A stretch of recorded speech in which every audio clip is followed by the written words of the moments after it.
En una casa muy elegante había un salón en el que había una alfombra blanca, impecable.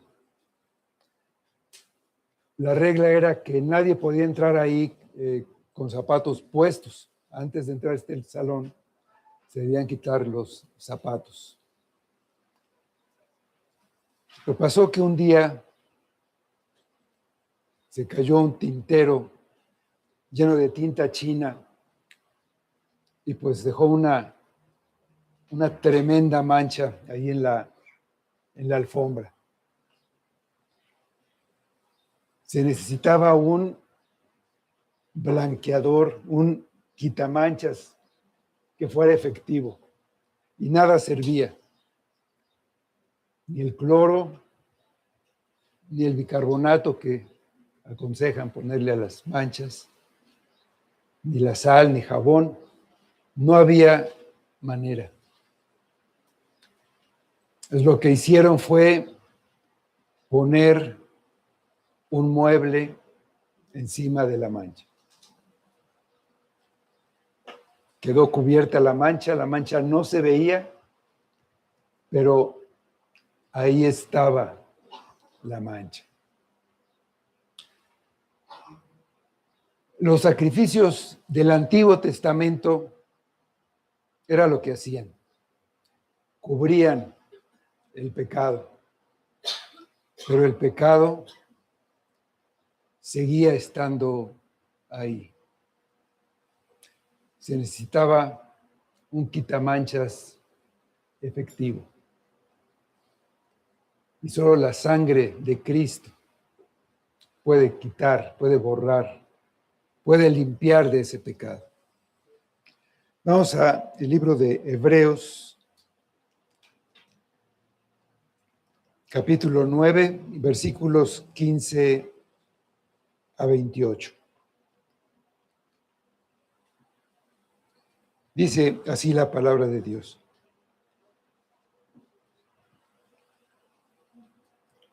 Así que, por eso es mediador de un nuevo pacto, para que, interviniendo muerte para la remisión de las transgresiones que había dejado el primer pacto, los llamados reciban la promesa de la herencia eterna. Porque donde hay testamento, es necesario que intervenga muerte del testador, porque el testamento con la muerte se confirma, pues no es válido entre tanto que el testador vive. De donde ni aun el primer pacto fue instituido sin sangre, porque habiendo anunciado Moisés todos los mandamientos de la ley a todos los pueblos, a todo el pueblo, tomó la sangre de los becerros y de los machos cabríos con agua, lana, escarlata y hisopo, y roció el mismo libro y también a todo el pueblo, diciendo: esta es la sangre del pacto que Dios ha mandado. Y además de esto roció también con la sangre el tabernáculo y todos los vasos del ministerio. Y casi todo es purificado según la ley con sangre. Y sin derramamiento de sangre no se hace remisión. Fue pues necesario que las figuras de las cosas celestiales fuesen purificadas así, pero las cosas celestiales mismas con mejores sacrificios que estos. Porque no entró Cristo en el santuario hecho de mano, figura del verdadero, sino en el cielo mismo para presentarse ahora por vosotros ante Dios, y no para ofrecerse muchas veces, como entra el sumo sacerdote en el lugar santísimo cada año con sangre ajena. De otra manera, le hubiera sido necesario padecer muchas veces desde el principio del mundo, pero ahora, en la consumación de los siglos, se presentó una vez para siempre por el sacrificio de sí mismo para quitar de en medio el pecado. Y de la manera en que está establecido para los hombres, que mueran una sola vez y después de esto el juicio. Así también Cristo fue ofrecido una sola vez para llevar los pecados de muchos y aparecerá por segunda vez sin relación con el pecado para salvar a los que le esperan. Vamos a orar. Amado Padre, te damos gracias por este día de adoración. Venimos a presentarnos delante de ti, confiando en Cristo, teniendo ese anhelo de su limpieza, que nos limpie con su sangre, que limpie nuestras iniquidades, nuestro pecado, nuestra maldad, nuestras malas intenciones, aún lo que cometemos en ignorancia, Padre. Ayúdanos a caminar hacia ti. Ayuda en nuestra santificación, en parecernos más a Cristo cada vez. Obra en nosotros, obra en tu iglesia. Obra también salvación en la que la necesitan todavía, Padre. Ayúdanos y pedimos que tu palabra y todo sea para bien de tu pueblo. Lo pedimos en nombre de Cristo. Amén. En la religión judía se hacían sacrificios de animales para cubrir el pecado. El problema era que lo cubrían temporalmente.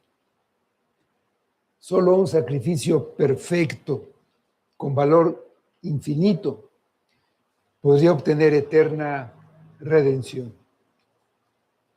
Cristo presentó un sacrificio que era superior a los que se presentaban en el santuario, porque era un sacrificio perfecto, voluntario, racional, y porque era motivado por amor a su pueblo.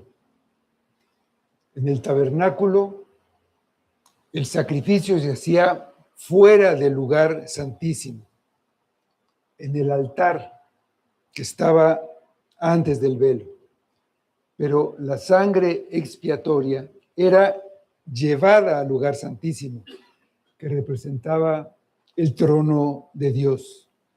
De la misma manera, Jesús tuvo que morir aquí, en este mundo, fuera del cielo, lejos del trono de Dios y entre hombres pecadores. Pero el pago que hizo con su muerte logró satisfacer las demandas de la ley de Dios. Cumplió toda justicia y el pago fue recibido en el mismo cielo.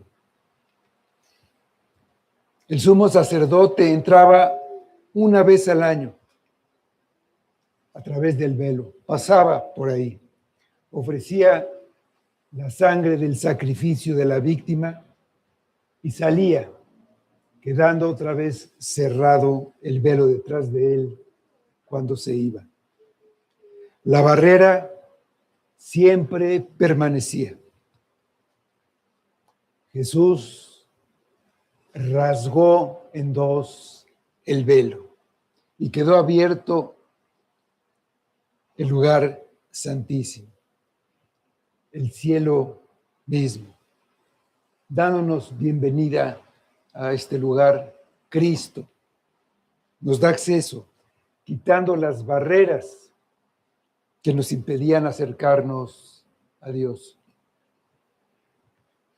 Entró por su propia sangre. En la Escritura, la sangre implica que ha habido una muerte y por lo tanto que una vida era la que se ofrecía. La vida de la carne en la sangre está. La carne derramada en el propiciatorio implicaba que la víctima había muerto. Jesucristo vino para reconciliarnos con Dios. No lo hizo con su enseñanza, no lo hizo con su vida santa de perfecta obediencia. Nos reconcilió con su muerte, por su sangre derramada. No presentó la sangre de otro, ni los sufrimientos, ni los méritos de otro. Se presentó ante Dios ofreciendo su propia vida como el sacrificio perfecto. Los sacrificios de animales eran considerados por los israelitas como suficientes para reconciliarse temporalmente con Dios. El autor de Hebreos les dice que deberían considerar como más que suficiente el sacrificio perfecto de Cristo para una reconciliación permanente. El sacrificio de Cristo es suficiente para restaurar incluso a nuestra conciencia dañada. Limpia nuestra conciencia de nuestras obras muertas, por nuestros esfuerzos propios por agradar a Dios, para que ya no vivamos para nosotros, sino para que sirvamos al Dios vivo, para adorarlo como verdaderos adoradores, no solo en el día del Señor, sino todo el tiempo, en nuestra vida diaria. Hay necesidad de una muerte, dice el versículo 15. Así que por eso es mediador de un nuevo pacto, para que interviniendo muerte para la remisión de las transgresiones que había bajo el primer pacto, los llamados reciban la promesa de la herencia eterna. Por el sacrificio de su propia vida, se hizo mediador de un nuevo y mejor pacto. Pagó la pena por el pecado y se convirtió en el mediador entre Dios y el hombre, en el único mediador. Con un solo sacrificio logró lo que los antiguos sacerdotes solo podían mostrar como una representación del verdadero sacrificio. De manera que los sacrificios del Antiguo Testamento no eran un medio de salvación, sino un símbolo del verdadero sacrificio, del que sí era el medio de salvación. La salvación es la herencia eterna del pueblo de Dios. Y el pueblo del Antiguo Testamento no podía recibir su herencia, no podía tener acceso a Dios mientras sus pecados no fueran totalmente redimidos. Lo que quedó hecho cuando Jesús murió. Con su muerte ratificó el nuevo pacto, lo selló con su propia sangre y otorgó salvación completa a su pueblo. Era necesario que Jesús muriera. Es en los versículos 16 y 17. Porque donde hay testamento, es necesario que intervenga muerte del testador, porque el testamento con la muerte se confirma, pues no es válido entre tanto que el testador vive. El testamento es un instrumento legal en el que una persona dispone de sus bienes y derechos y declara lo que debe hacerse con ellos una vez que él muera. Es la última voluntad de la persona. Para que tenga efecto se requiere de la muerte del que lo dictó. Se puede anular o cambiar mientras esa persona está viva, pero una vez que muere, ya nada ni nadie lo puede cambiar. La palabra que se traduce pacto en el versículo 15 es la misma que se traduce testamento en los versículos 16 y 17. En el griego la misma palabra significa las dos cosas. Antiguo Testamento equivale a Antiguo Pacto y Nuevo Testamento es igual a Nuevo pacto. Si nuestras Biblias están divididas en dos pactos o en dos testamentos, el antiguo pacto o antiguo testamento y el nuevo pacto o nuevo testamento. Cristo es el mediador de un nuevo pacto. Murió una muerte sacrificial para redimir a los que van a recibir la herencia que se les prometió. Son los beneficiarios de las promesas del nuevo pacto. Ese pacto que estudiamos, que está en Hebreos 8, versículos 10 a 12.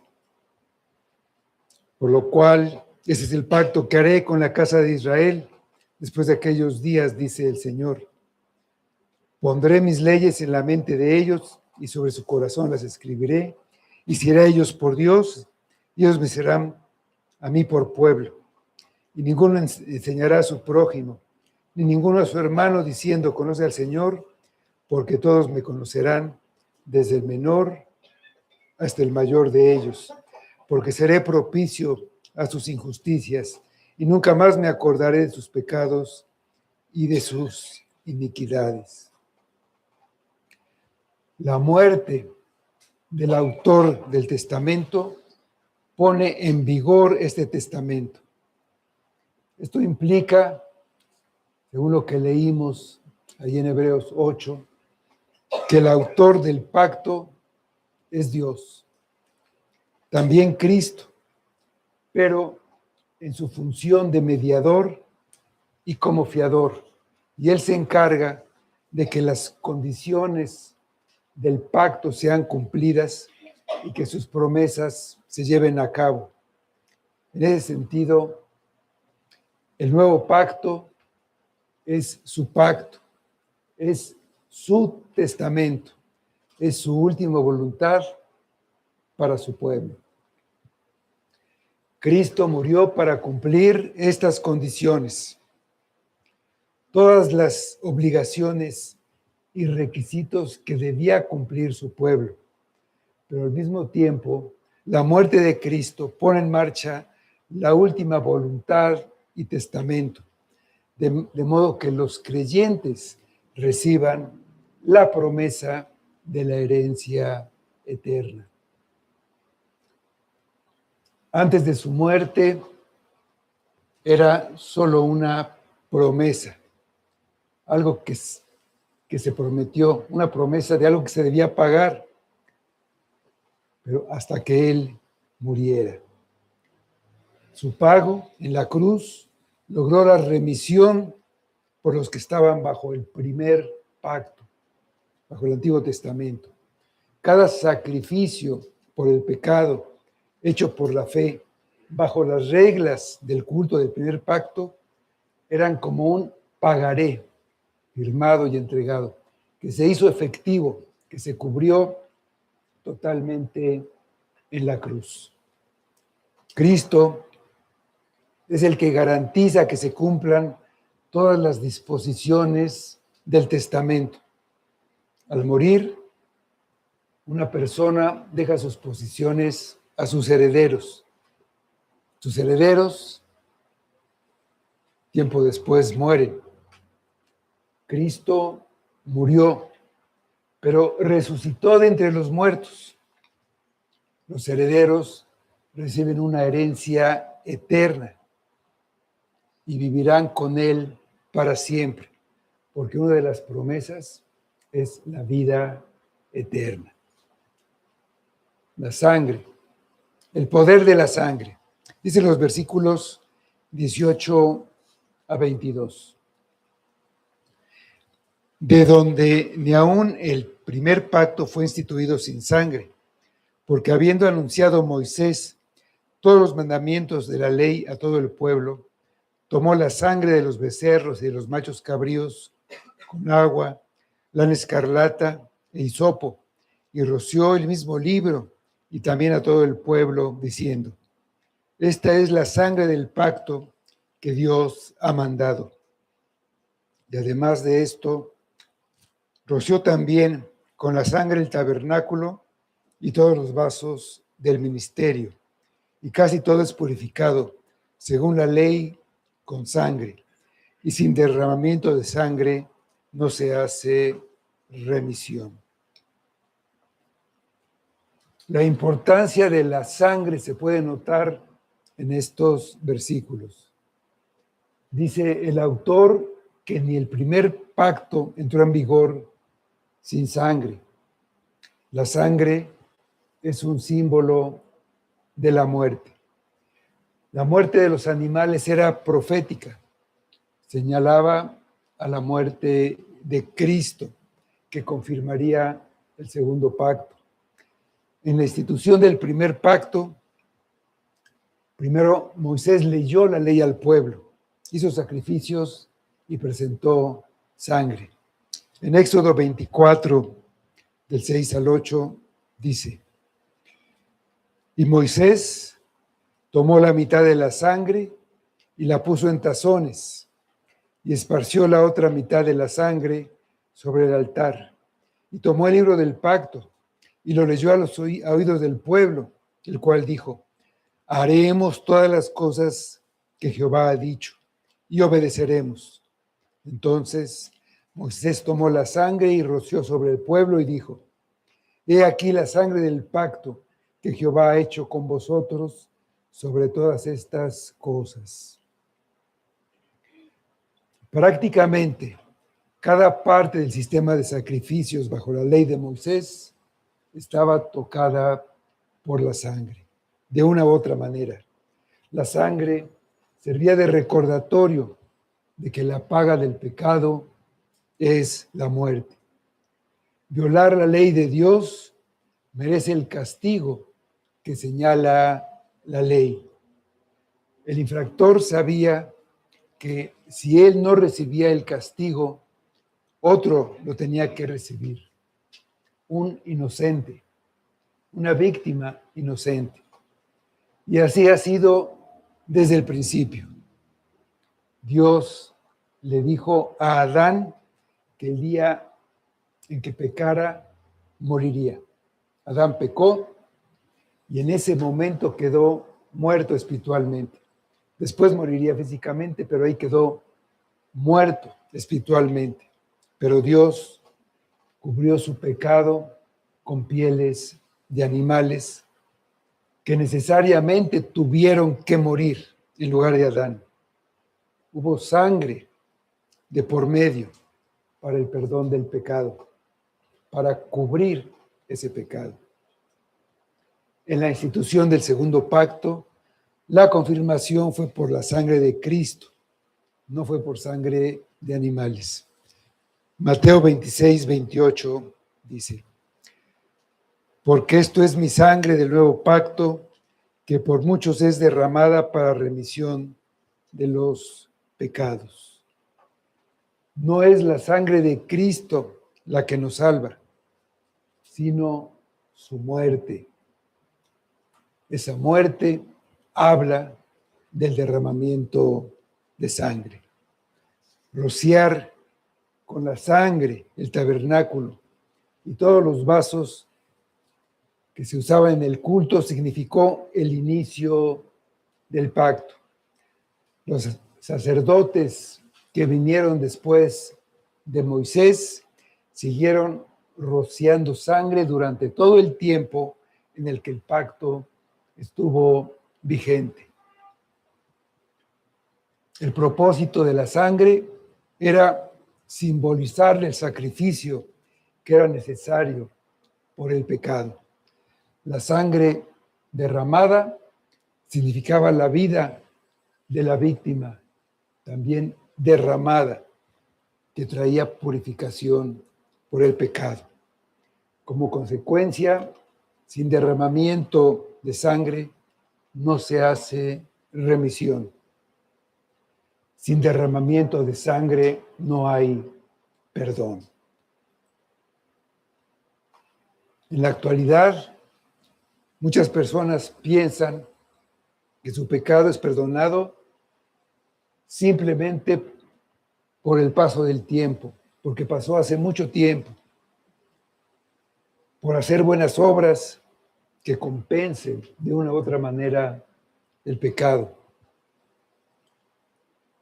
Por llevar vidas decentes, o por orar y leer la Biblia, o que el pecado es simplemente perdonado cuando la persona muere. Pero no hay perdón sin derramamiento de sangre, y no hay perdón perfecto sin sacrificio perfecto. La sangre de Cristo derramada para remisión de los pecados. El pecado es un problema sin solución humana, y el derramamiento de la sangre de Cristo es la provisión de Dios para perdonar al hombre y al mismo tiempo seguir siendo Él perfectamente justo al castigar el pecado que manda su ley. La remisión significa el perdón de una deuda o el retiro de la sentencia de castigo que se ha presentado contra un delincuente condenado. El pecado puede ser perdonado. El perdón es posible. La culpa del pecado puede cancelarse y la sentencia puede ser revocada. Sobre esas bases se instituyeron los sacrificios de la ley. Cada sacrificio de sangre sobre el altar del tabernáculo y el templo era un testimonio de la gracia perdonadora de Dios. En la Escritura se nos dice que en el Señor hay misericordia, que está listo para perdonar, que es lento para la ira y grande en misericordia para con todos los que lo invocan. El sacrificio de Cristo quita el pecado. El versículo 23 dice: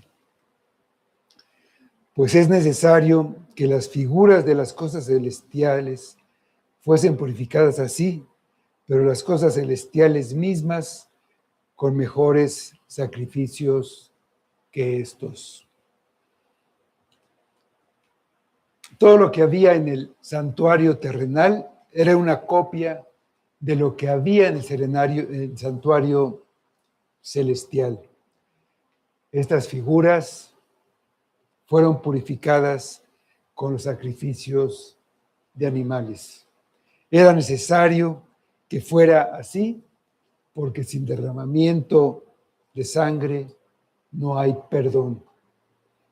Dios dio las instrucciones al pueblo por medio de Moisés para que se purificaran del pecado mediante el derramamiento de la sangre de animales sobre el altar del santuario. Esta sangre era adecuada para permitir que el sumo sacerdote entrara en el lugar santísimo del tabernáculo.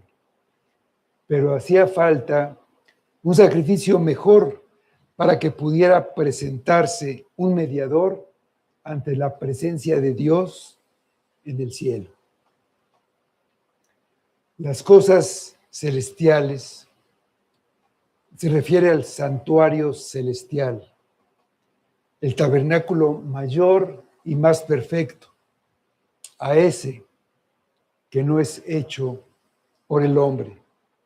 Cristo entró en este santuario después de haber derramado su sangre en la cruz del Calvario. Un sacrificio mejor que los anteriores.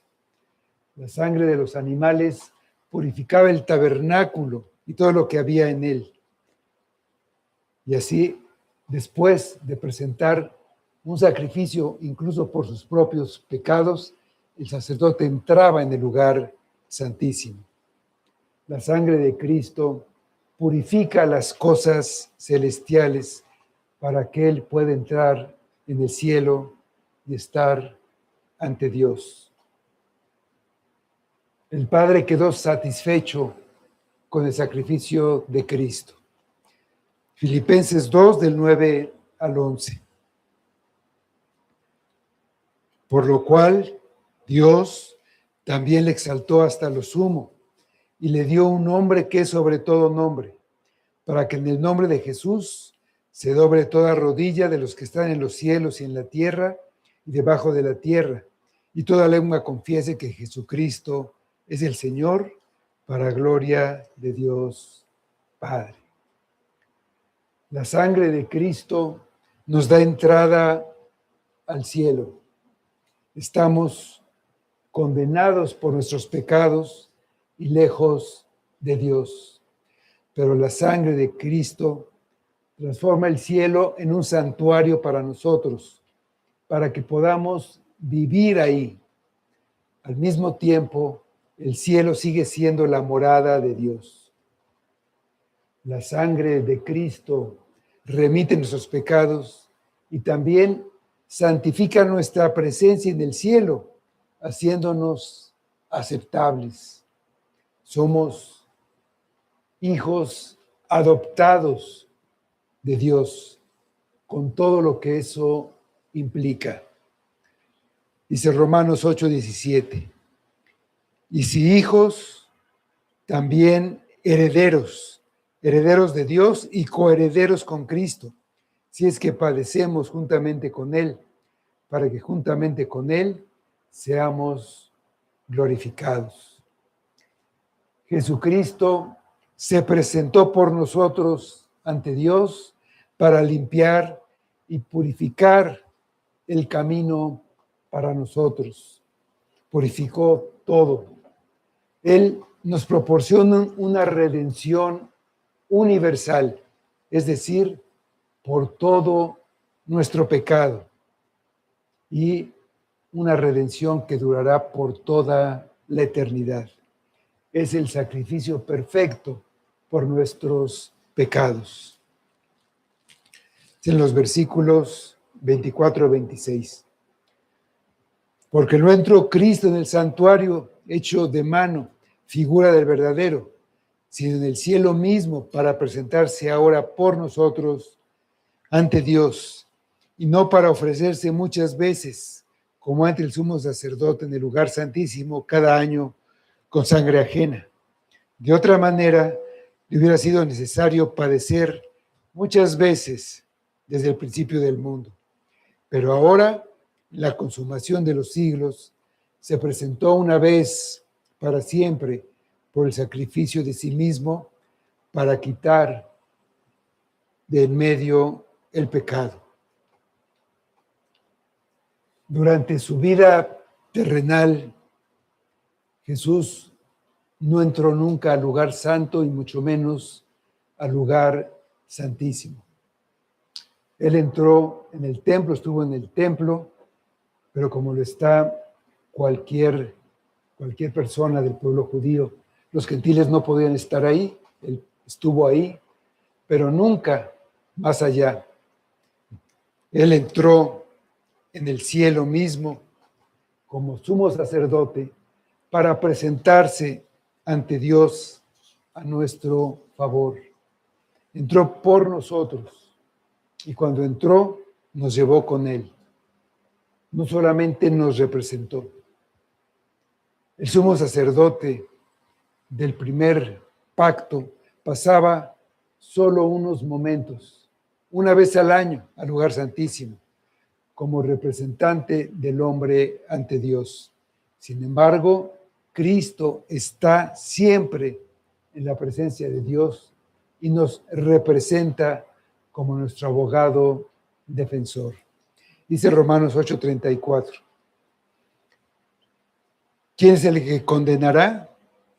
Cristo es el que murió, mas aún el que también resucitó, el que además está a la diestra de Dios, el que también intercede por nosotros. Y dice primero de Juan 2:1. Hijitos míos, estas cosas os escribo para que no pequéis, y si alguno hubiere pecado, abogado tenemos para con el Padre, a Jesucristo el justo. entró una sola vez, presentó un sacrificio efectivo, un sacrificio perfecto, por lo que ya no necesita presentar ningún otro, ni que otros presenten alguno más. Él se ofreció a sí mismo, derramó su propia sangre en el Calvario. Si hubiera presentado la sangre de otro, hubiera sido como los sacerdotes antiguos. Ellos no podían presentar su propia sangre porque ellos mismos tenían pecado, eran pecadores. Cristo, el único sin pecado, podía ofrecer su propia sangre por los pecadores. Su objetivo era quitar de en medio el pecado. Quitó de la cuenta de su pueblo el pecado que estaba anotado en esa cuenta. La venida de Cristo puso fin a la deuda y la factura tiene un sello, pagado. Antes de morir, Cristo dijo, consumado es. El pecado que separa al hombre de Dios fue quitado. Ya no existe, ya no hay ningún impedimento para acercarnos a Dios. El juicio, dicen los versículos 27 y 28. Y de la manera que esté establecido para los hombres que mueran una sola vez y después de esto el juicio, así también Cristo fue ofrecido una sola vez para llevar los pecados de muchos y aparecerá por segunda vez sin relación con el pecado para salvar a los que le esperan. Los hombres mueren una sola vez. La muerte es consecuencia del pecado. Adán y todos los hombres pasan por la muerte. Dice Romanos 5:12. Por tanto, como el pecado entró en el mundo por un hombre y por el pecado la muerte, así la muerte pasó a todos los hombres por cuanto todos pecaron. Cuando Adán pecó, quedó sentenciado a muerte. Dios le dijo que volvería a la tierra. Le dijo, porque de ella fuiste tomado, pues polvo eres y al polvo volverás. Todos mueren. Todos mueren una sola vez, excepto aquellos que resucitaron, como Lázaro. Pero incluso esos que resucitaron finalmente murieron, no pudieron escapar de la muerte. Al hacerse hombre, Cristo fue puesto bajo la misma sentencia de muerte. También Él murió una sola vez. Y dice el escritor de Hebreos que después de la muerte sigue el juicio. El hombre debe comparecer ante su juez para rendir cuenta por su pecado. Dice 2 Corintios 5:10. Porque es necesario que todos nosotros comparezcamos ante el tribunal de Cristo para que cada uno reciba según lo que haya hecho mientras estaba en el cuerpo, sea bueno o sea malo. Pero Cristo fue ofrecido una sola vez para llevar el pecado de muchos. Cristo tomó nuestros pecados, los puso sobre él y los llevó a la cruz para que ahí fueran castigados. Se ofreció a sí mismo como sacrificio por nuestros pecados y pasando por nuestro juicio en nuestro lugar. Nosotros ya no tenemos que soportar el juicio por nuestros pecados. si realmente confiamos en Jesucristo para que pague por nuestros pecados y sufra nuestro juicio. Dios considera nuestros pecados ya juzgados, ya castigados. Nos considera libres de pecado y entonces somos aceptados por Él. Por lo que nunca tendremos que ser juzgados y condenados por nuestros pecados. Esto ocurre solo en los que creen y confían en el sacrificio, la muerte y la resurrección de Cristo, en su mediación como sumo sacerdote a nuestro favor. Los hebreos de la carta querían volver a las insuficiencias, a la repetición y a la incertidumbre del antiguo sistema de sacrificios. El autor quiere que vean claramente la superioridad del nuevo pacto, del Nuevo Testamento de Cristo, de la voluntad de Cristo. Cristo murió de una vez por todas. Es esa obra acabada la que testifica a nuestro favor. Es la prueba definitiva que presentamos el día del juicio. Cristo ha resuelto la enemistad entre nosotros y Dios para siempre. De hecho, la cuestión es tan grave que rechazar la cruz como instrumento de salvación es elegirla como instrumento de juicio, como dijo un predicador. Cristo es el siervo sufriente que cargó con los pecados de muchos. Esto es lo que la sangre de Cristo ha hecho por nosotros pecadores. La primera venida de Cristo fue para hacer frente al problema del pecado por medio de su sacrificio expiatorio, y habiendo solucionado a la perfección ese problema, vendrá otra vez sin relación con el pecado para salvar a su pueblo. Jesús vino la primera vez para cargar con sus pecados.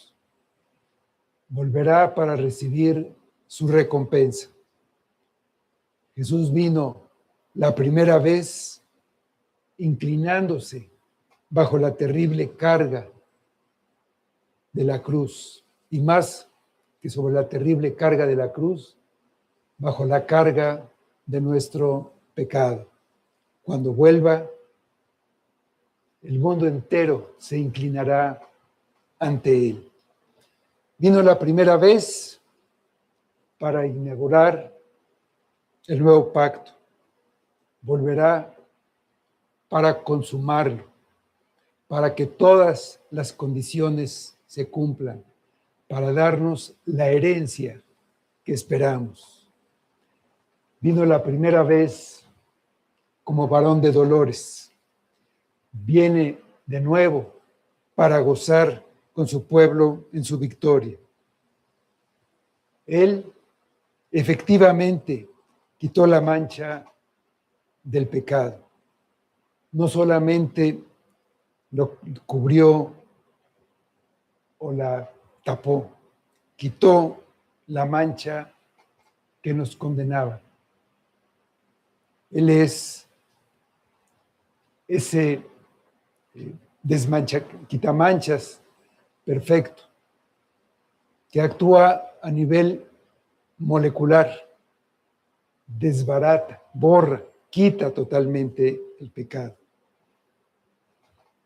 No lo cubrió solamente, nos limpió para darnos vida eterna junto a Él.